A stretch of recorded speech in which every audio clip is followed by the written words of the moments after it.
Olá. O meu nome é Luís Vaz de Camões. Este ano assinalam-se 500 anos desde o meu nascimento. Os alunos do terceiro ano da Escola Básica Santa Cruz Trindade, assim como os colegas dos terceiros e quartos anos das escolas de Bostelo, Maros, Santo Estevão e Vila Verde da Raia, quiseram saber mais sobre mim e sobre aquilo que escrevi. Fizeram várias pesquisas e descobriram muitas curiosidades sobre a minha vida e o meu trabalho. Estou muito contente com esse interesse e, com a ajuda de todos eles, venho agora partilhar contigo a minha história. Ninguém sabe ao certo onde nasci, mas dizem que foi em Coimbra ou em Lisboa. O meu pai chamava-se Simão Vaz de Camões e era marinheiro. Ele viajou nas naus que iam para a Índia e acabou por morrer no Oriente. A minha mãe chamava-se Ana, mas não se sabe bem o seu apelido. Naquele tempo não havia registros. Também se sabe pouco sobre a minha família, mas éramos nobres e humildes. Na época em que nasci, Portugal era um país muito importante, pois estava a descobrir novas terras e a crescer economicamente.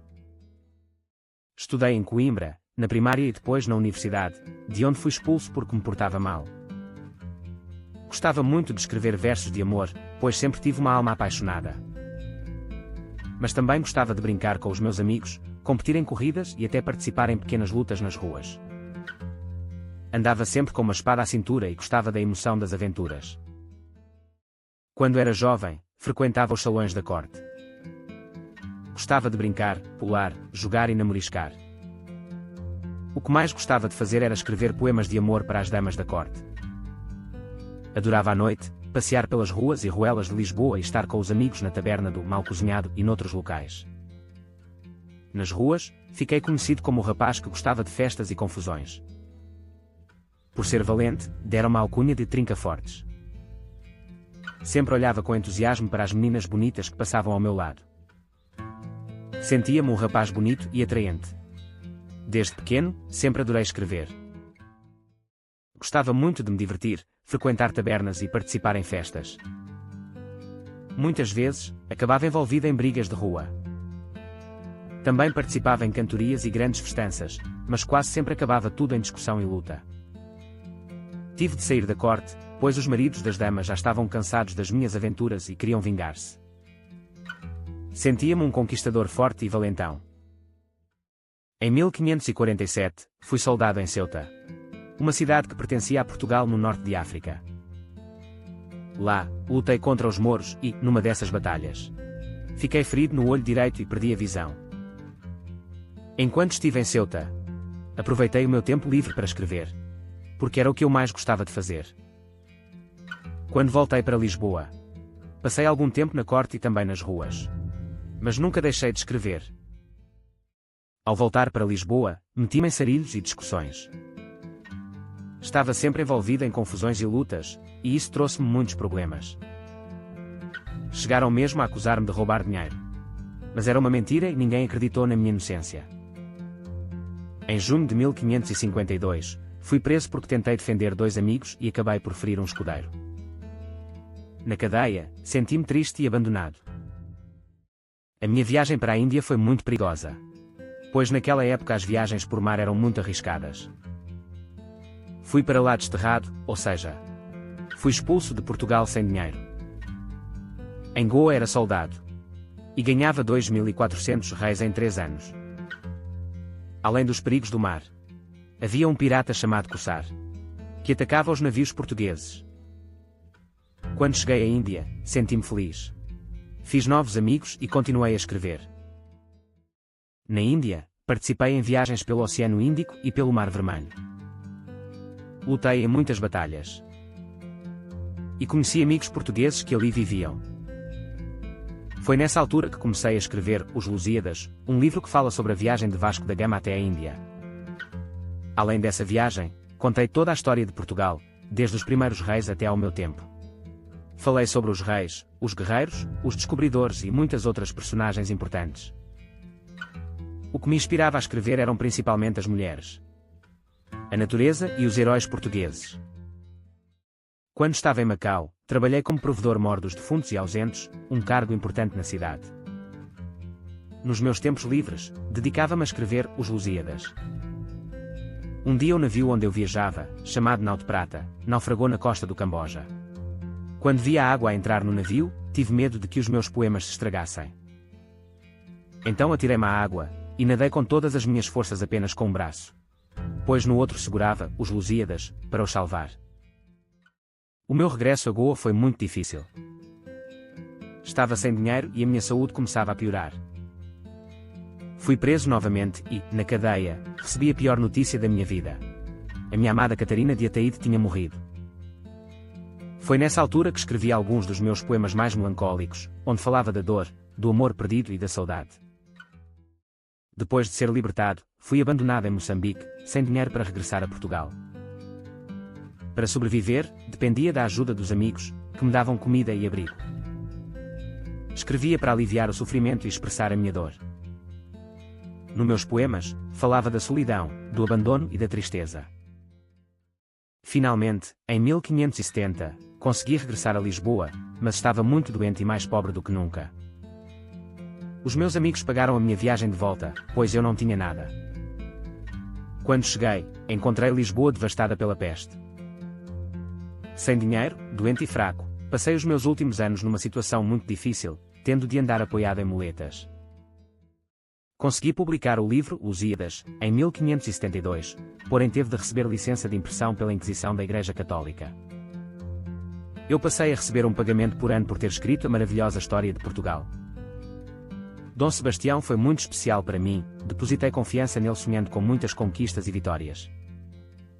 Senti-me muito orgulhoso por finalmente ter conseguido publicar a minha grandiosa obra. Muitas pessoas não compreenderam a grandeza da minha obra no início, mas o tempo mostrou o seu verdadeiro valor.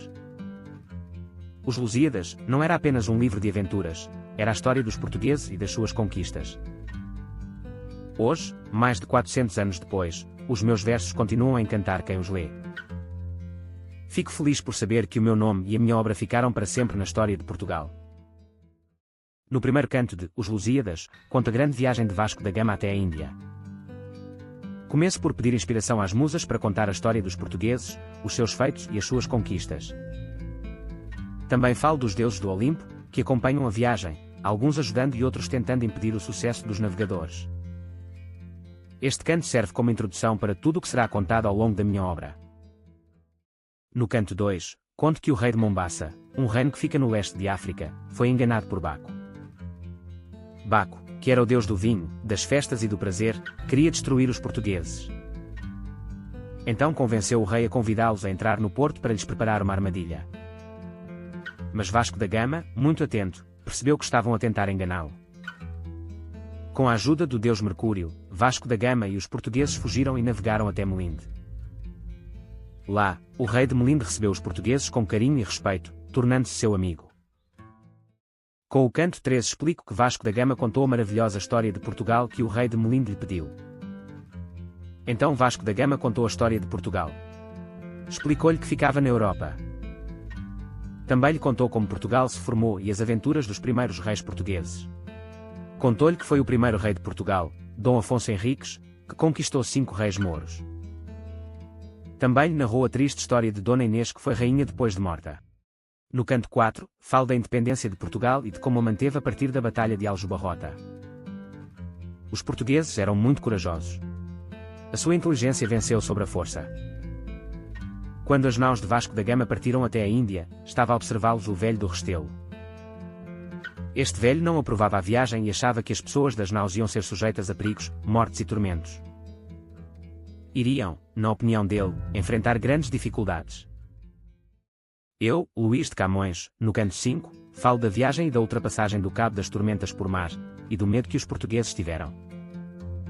Apesar das dificuldades sentidas, onde conheceram o terrível Adamastor, conseguiram seguir viagem e este cabo passou a chamar-se o Cabo da Boa Esperança. Isto aconteceu em 1488. O grande navegador desse feito histórico foi Bartolomeu Dias. No canto 6, Baco, que não quer que os portugueses tenham sucesso, provoca uma grande tempestade no mar. Quer impedir a chegada da frota de Vasco da Gama à Índia. Mas a deusa Vênus ajuda os navegadores, enviando ninfas para acalmar os ventos e proteger os portugueses. Baco é um dos grandes inimigos da viagem. Mas os heróis portugueses continuam a lutar contra todas as dificuldades. No canto 7, conto como os portugueses são bem recebidos quando chegam à Índia. Primeiro, são recebidos pelo governador da cidade e depois pelo rei de Calcuta. Paulo da Gama, irmão de Vasco da Gama, pergunta sobre os símbolos das bandeiras portuguesas, mostrando o orgulho e a identidade da nação. Este canto reforça a ideia de que os portugueses estavam a expandir a sua cultura e história para novos mundos. O regresso a Portugal foi muito complicado. Os portugueses enfrentaram desafios e injustiças, e Vasco da Gama chegou mesmo a ser preso. Nos meus versos, tentei mostrar a raiva e a tristeza que sentia por estas dificuldades. Mas, no final, Vasco da Gama foi libertado e conseguiu regressar a Portugal, concluindo a sua grande viagem. No regresso a Portugal, os deuses quiseram premiar os navegadores pelo seu esforço e coragem. Assim, criei a Ilha dos Amores, um lugar maravilhoso e mágico, cheio de ninfas belas e encantadoras. Esta ilha representava o descanso dos marinheiros e a recompensa pelas suas dificuldades. Aqui, podiam celebrar as suas conquistas antes de regressarem a casa. No final da minha obra, falei sobre a máquina do mundo, um símbolo do conhecimento e do universo. Quis mostrar que os portugueses estavam a expandir o seu saber para além do que era conhecido. Terminei o poema com um pedido ao rei Dom Sebastião, para que continuasse a gloriosa missão dos portugueses e tornasse Portugal ainda maior. Infelizmente, o meu pedido nunca foi ouvido. Os meus últimos anos foram difíceis. Passei por momentos de dor, tristeza e solidão. Estive algumas vezes doente e enfrentei muitos problemas. Mesmo assim, nunca deixei de escrever. Escrevi sobre o que sentia, sobre o amor, a saudade, a tristeza e também sobre a esperança. Fiz poemas e histórias que mostram como é ser humano, com alegrias e tristezas. Fiquei pobre porque gastei os meus haveres de uma maneira sem regras, andando sempre em festas. Dava-me com rufias e acabei preso. Vivi de esmolas recolhidas pelo meu escravo. Mostrei sentimentos de angústia e tristeza perante a minha situação de muita pobreza. Chegou a hora de me despedir. No dia 10 de junho de 1580, em Lisboa, a capital de Portugal, terminei a minha viagem pela vida. Fiquei muito doente com uma peste que se espalhava por muitas pessoas naquela altura. Nessa altura, já não tinha dinheiro, nem forças. Despedi-me do mundo pobre e triste, porque quase ninguém reconhecia o valor do que eu tinha escrito. Nos meus últimos dias, tive ao meu lado o meu fiel amigo João. Ele cuidou de mim, pediu comida por mim. E, depois da minha partida, espalhou as minhas cinzas para que todos se lembrassem do que fiz pelos portugueses. Só depois de eu partir é que perceberam quanto eu amava Portugal e as palavras. Para me honrarem, escolheram o dia em que me despedi. 10 de junho, para ser o Dia de Portugal. As pessoas celebram a 10 de junho, no Dia de Portugal, de Camões e das comunidades portuguesas. Nesse dia, acontecem muitas festas, leituras, teatros e outras atividades, tanto em Portugal como noutros países onde vivem portugueses. Nas escolas, os alunos fazem trabalhos sobre mim, leem partes da minha obra e falam sobre a minha vida.